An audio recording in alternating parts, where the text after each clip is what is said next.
ಎಲ್ರಿಗೂ ಮತ್ತೊಂದು ವಿಡಿಯೋಗೆ ಸ್ವಾಗತ. ಇವತ್ತೇನಪ್ಪ ಅಂದ್ರೆ ಎಣ್ಣೆ ಹೊಡ್ಲಿಕತ್ತೀವಿ ರೀ ಕಬ್ಬನ್ಯಾಗ ಹುಲ್ಲಿಂದು. ನೀವು ನೋಡ್ಬೋದು. ಯಾಕಂದ್ರೆ ಇವತ್ತು ಮಳೆ ಭೀ ಬರಂಗೆ ಕಾಣುತ್ತೆ. ಎಣ್ಣೆ ಹೊಡೆದ ಬಳಕ ಮಳೆ ಬತ್ತಪ್ಪ ಅಂದ್ರೆ ಎಣ್ಣೆ ಹೊಡೆದು ಎಲ್ಲ ವೇಸ್ಟ್ ಆಗ್ತದೆ ರೀ. ನೋಡ್ಬೋದು ನೀವು ಮಾಡಿ ಹಂಗೆ ಅದ ನೋಡ್ರಿ, ಹಂಗದ. ನೀವು ಕಬ್ಬಿ ನೋಡ್ಬೋದು. ಒಂದು ಸ್ವಲ್ಪ ಈ ಹೊಲ ಚಲೋ ಅದ ರೀ.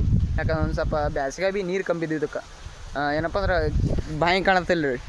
ಆ ಬಾಯಿ ನೀರು ಬಿಟ್ಟಿದ್ದೇವೆ ರೀ. ಅದಕ್ಕೆ ಒಂದು ಸ್ವಲ್ಪ ಪಾಡದ ಚಲೋ ಅದ ರೀ ಕಬ್ಬ ರೀ. ನೀವು ನೋಡ್ಬೋದು ಹೆಂಗದ ರೀ. ಸೊ ಅದಕ್ಕೆ ಎಲ್ರದ್ದು ಕಬ್ಬು ಹಿಂಗೆ ಇತ್ತಪ್ಪ ಅಂದ್ರೆ ಎಲ್ಲರೂ ಏನಪ್ಪ ಅಂದ್ರೆ ಎಲ್ಲರೂ ಶ್ರೀಮಂತ ಆತರ, ಎಲ್ಲರೂ ಇದು ಆ ಥರ. ಅದಕ್ಕೆ ಎಲ್ರದ್ದು ಕಬ್ಬು ಹಿಂಗೆ ಇತ್ತಪ್ಪ ಅಂದ್ರೆ ಭಾಳ ಗುಣ ಆಗ್ತಿತ್ತು.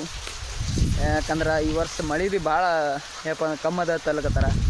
ನೋಡಮ್ಮ ಹೆಂಗೆ ಏನೇನು ಸುದ್ದಿ ಮುಂದೆ ಗೊತ್ತೇ ಆಗ್ತಲ್ಲ ರೀ ಹೆಂಗೆ ಏನು ಸುದ್ದಿ ಅಂತ. ಮತ್ತೊಂದು ವಿಡಿಯೋದಲ್ಲಿ ಸಿಗ್ತೀನಿ. ನಮಸ್ಕಾರ, ಬಾಯ್.